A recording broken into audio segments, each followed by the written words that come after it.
There is a specific kind of burnout currently affecting millions of high-functioning professionals, and it looks exactly like this. On the outside, the machinery runs perfectly. The emails are sent, the strategies are executed, the promotions are secured. But on the inside, the system has frozen over, cold to the touch. In clinical settings, we categorize this as the numb achiever archetype. These individuals enter a practice not because they are failing at life, but because their internal world has gone silent. Joy, satisfaction, and even deep sadness have evaporated, leaving only the ability to go through the motions. You see it in colleagues who travel 3 weeks a month, architect massive corporate mergers, and manage complex family schedules without missing a beat. Their external mobility and strategic planning remain optimized, yet they experience absolute affective flattening. They are effectively performing a role without feeling the performance. We must distinguish this from major depressive disorder. Classical severe depression typically impairs executive function, making it a struggle to even get out of bed. The individuals we are discussing possess highly active executive systems. They are running marathons and leading boardrooms while feeling entirely hollow. Neurologically, a split-screen fMRI model illustrates this active executive state. During complex problem-solving, their prefrontal cortex burns bright with metabolic energy, but look at the limbic system and midbrain beneath it. Despite massive cognitive load, these emotional reward centers remain dark and inactive. This shift in brain activity suggests that emotional flattening is a predictable biological adaptation to stress. The brain is reacting to an environment of endless, chronic stimulation by shutting down non-essential emotional feedback. To understand this, we have to move past motivational self-help frameworks. We are going to examine the mechanistic, structural neurobiology of a brain that has systematically disabled its own capacity to feel. We will track 3 specific biological failure points: the structural decoupling of the wanting and liking systems, the literal deletion of dopamine receptors, and a deep brain autonomic shutdown that freezes internal signaling. This explains why traditional interventions often backfire. Treating functional anhedonia with standard depression protocols or motivational seminars fails to address the underlying hardware failure. You cannot motivate a system that lacks the biological wiring to process the payoff. Let's examine the first failure point: the reward circuit. A healthy brain operates on a highly specific architecture designed to drive behavior and then deliver a neurochemical reward once a goal is achieved. Neuroscientist Kent Berridge discovered that these are actually separate neural pathways. As shown in this schematic, the drive to seek, the wanting system, governed by dopamine, is the blue path. The actual experience of pleasure, the liking system, consists of these separate gold nodes representing opioid and endocannabinoid hotspots. In a healthy state, they work in tandem. You engage in a seeking behavior, the blue dopamine pathway pulses, and that signal crosses over to trigger the gold liking hotspots. You get the drive, then the payoff. Modern high-achiever lifestyles disrupt this balance. Constant Zoom meetings, Slack notifications every few minutes, and relentless quarterly targets demand uninterrupted seeking behavior. You are essentially asking your brain to stay in drive indefinitely. Under this chronic overstimulation, the drive pathway physically changes. The blue dopamine circuit thickens and begins pulsing erratically, creating a hyperactive, closed feedback loop. The brain becomes locked in a state of perpetual effort. To protect itself from the overload, the brain decouples the circuits.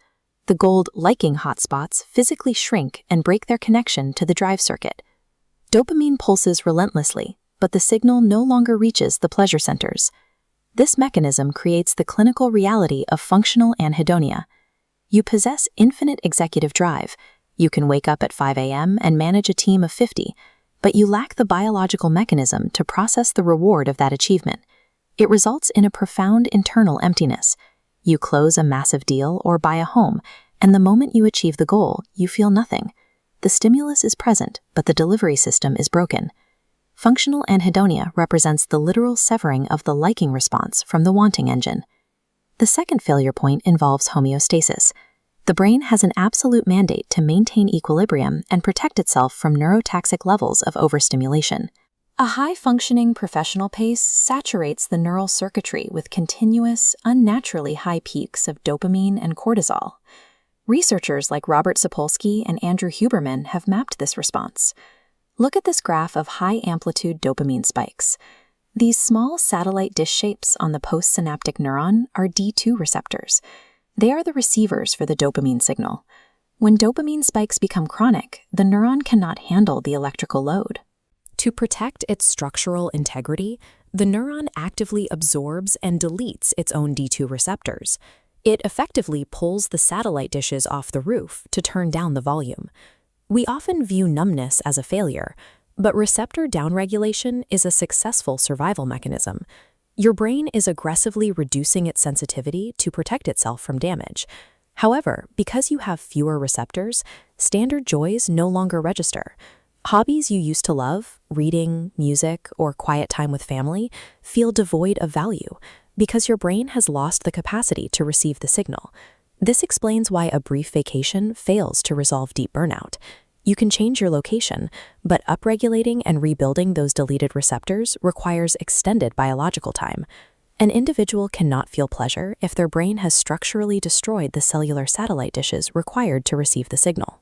While receptors explain the cellular side, we must look at the macroscopic autonomic nervous system to understand why the entire body feels numb.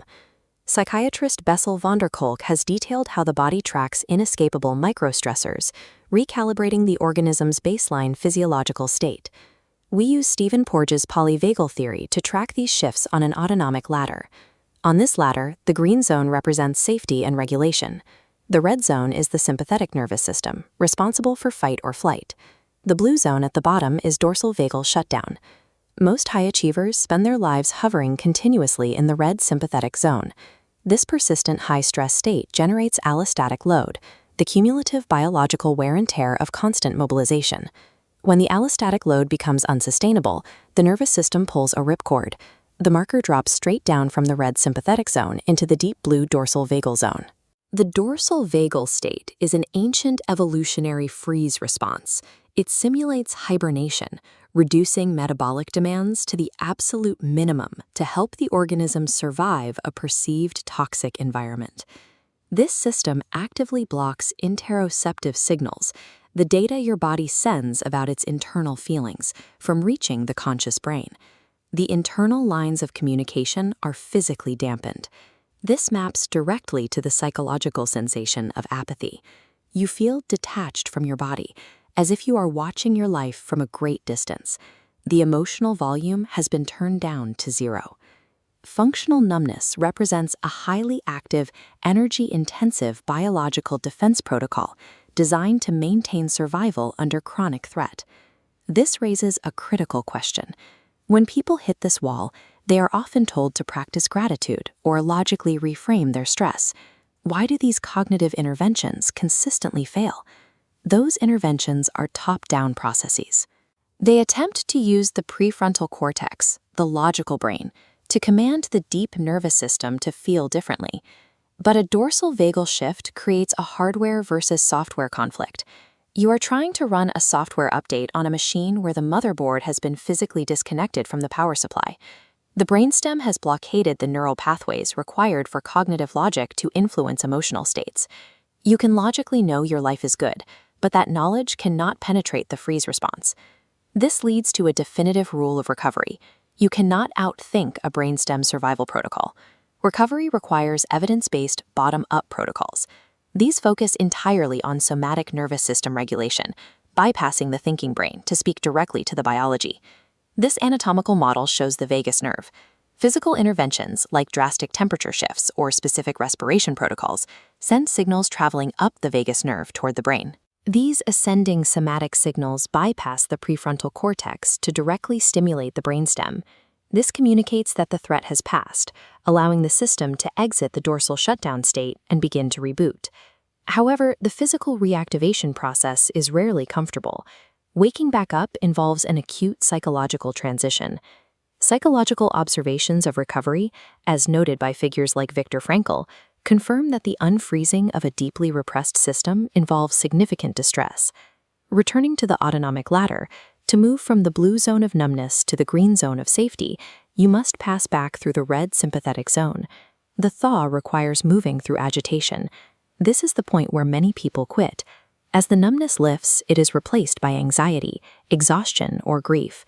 It feels like a relapse, but this influx of feeling is actually biological proof that the ice is cracking. Your nervous system is unfreezing. Recovery is grounded in mechanism. If the allostatic load is reduced and the body is regulated, the hardware will repair itself. Receptors will rebuild and reward pathways will recouple. The capacity for joy will biologically return once the system is safe enough to feel again.